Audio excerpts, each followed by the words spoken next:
AIMIM यानी असदुद्दीन ओवैसी की party की महागठबंधन में शामिल होने की खबरों ने 2-4 दिनों से तूफान मचाया हुआ है।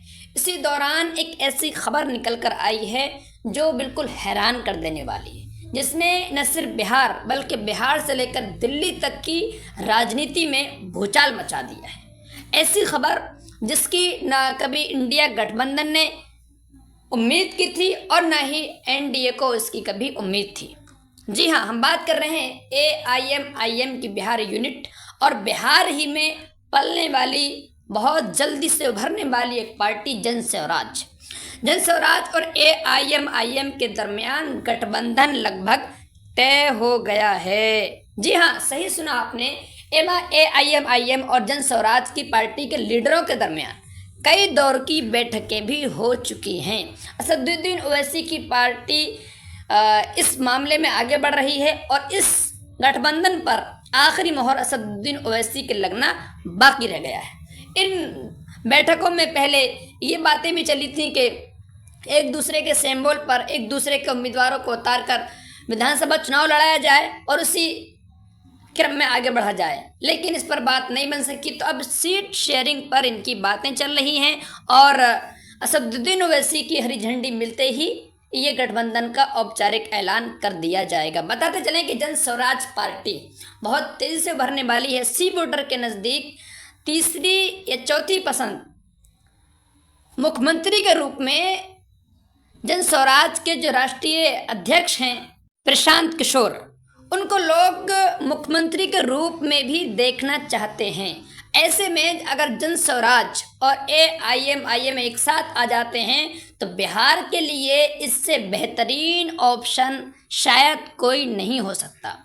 MIM जो न सिर्फ सीमांचल बल्कि पूरे बिहार में लड़ने का दमखम रखती है और उसके नेता दावा कर रहे हैं कि हम पूरे बिहार में इलेक्शन लड़ने के लिए सक्षम हैं, हमारा संगठन कई जगह पहुंच चुका है और हम सीमांचल से निकलकर मिथिलांचल और दूसरी सरजमीन पर भी इलेक्शन लड़ेंगे।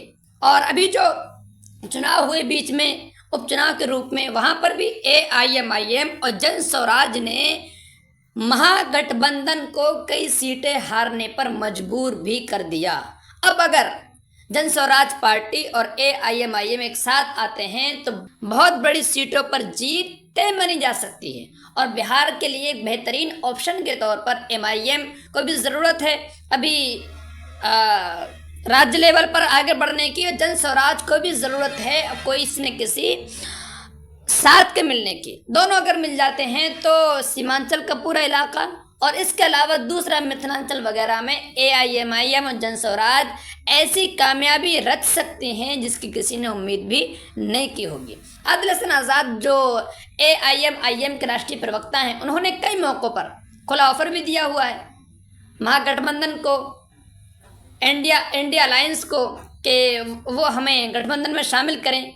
यहाँ तक कि ये भी कह दिया है कि हमें मुख्यमंत्री भी नहीं बनना, हमें उप मुख्यमंत्री बनने की कोई ख्वाहिश नहीं है, मंत्री बनने की हमें ख्वाहिश है तो दबे कुचले पिछड़े लोगों को अधिकार दिलाने की, सीमांचल को उसका हक दिलाने की। MIM प्रवक्ता ने बहुत पहले ही कहा था और लगातार कह रहे हैं, अगर महागठबंधन AIMIM और जन स्वराज को अपने साथ में लेता है तो फिर एनडीए की जीत का कोई भी दावा नहीं किया जा सकता।